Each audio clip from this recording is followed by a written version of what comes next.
Do'stlar, va nihoyat Nedik ukamiz Madina shahriga yetib keldi. Ukam, tabriklayman.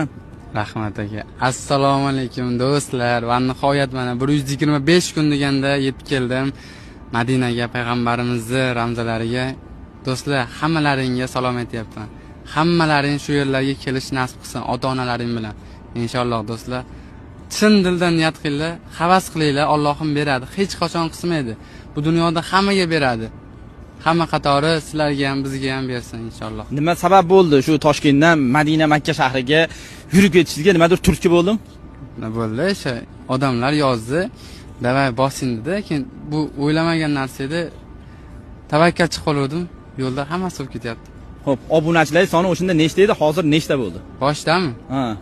Toshkentdan Madinaga yurish 350 mingta edi. 350 mingtadan hozir 3 million 100 mingga yetib keldi. Shunaqa, lekin siz yurib bormang, sizga tavsiya qilmayman. Qarang. To'g'ri. Ana bir narsada, bir kun kechasi uxlamasdan mahallani e'lon chiqsin odamlar. Bir kuni it quvlaydi, nimaga yuribdi deb milisa keladi.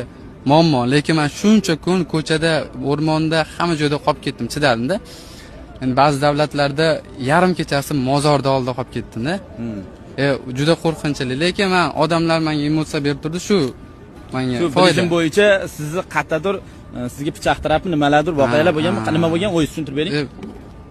Pul so'raganda endi pichoqtirashgan. Shunaqa. Tilni bilmaganman, gapirib turaverganman. Nima deganimni ular ham bilmaydi. Imo-ishora bilan vaqt degan. Safar davomida 3 million 100 mingta bo'lib ketdi. Qayerda uchib ketdi obunachilaringiz? Juda ham ko'payib ketdi. Qaysi shahar yoki viloyat? Navoiyda, bilsalaring, mushuk topib oldim. Mushuk topib olgandan keyin hamma kuzatib qiziqib ketdi-da. Mushuk keyin tilla topib oldi yo'lda. Hamma bildi. Tilla topib oldi.